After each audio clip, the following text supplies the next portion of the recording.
Joining us right now to talk more about what to expect from today's hearing is Joanne Littman. She's Distinguished Fellow for Journalism at the Institute for Advanced Study at Princeton, also a CNBC contributor, and Emily Glazer, a reporter at the Wall Street Journal. Hey, Emily, this is not the first time that these three are testifying together before Congress, but it is the first time since the January 6th incident at the Capitol.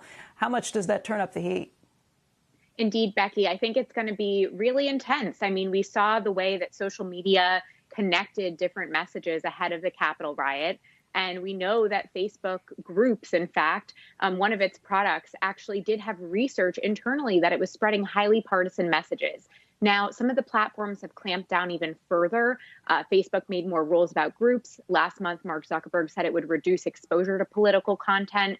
Twitter and Google have done more as well. But I think we might see some lawmakers saying too little, too late.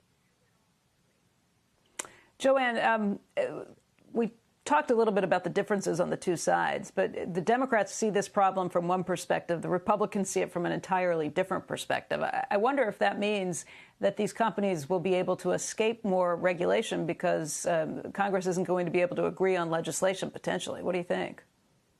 Yeah, I do think there's a major issue here because on the one hand, you've got the Democrats and Republicans who both agree something needs to be done, but they have a very, very different perspective on why. The conservatives believe that these platforms are stifling and censoring their free speech.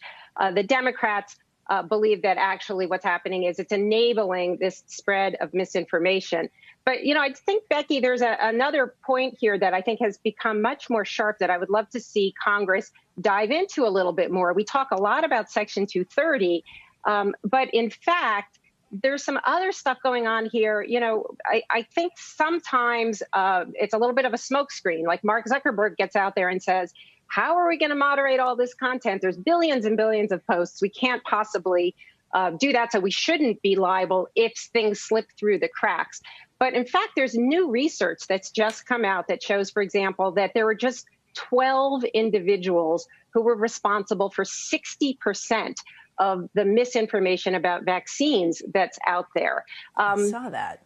There's that thought, there could be like why not like look at the surgical strike instead of saying, let's boil the ocean, say, let's cut this material off at the source. That's just 12 people. And then the other one piece of this is the recommendation engines of all of these platforms have been liable. Like, let's look at those recommendation engines.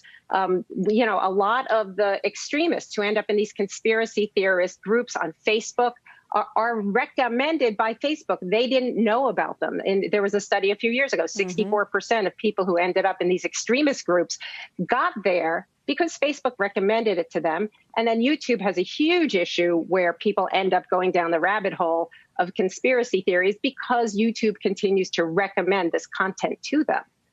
So there's other options, I think. Excellent point. Other options that they can explore. That is an excellent point and something that is well worth digging into. And Emily, I'll just ask on that front. The other thing is consumers kind of get lost in this whole thing. What about consumer privacy? And if you decide you want to close an account, how come you can't take that data with you? Shouldn't that be a focus for Congress, too?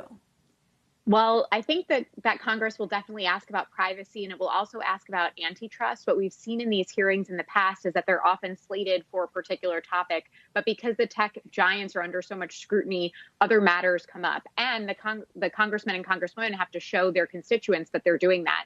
However, we've seen Facebook take one stance on privacy and other big tech giants like Apple take a far different one. And so it's similar to misinformation where they're disagreeing about how to handle users' privacy, in part because Google and Facebook and, you know, not to bring another one in, but Amazon are some of the largest advertisers and they make money off of consumers' data.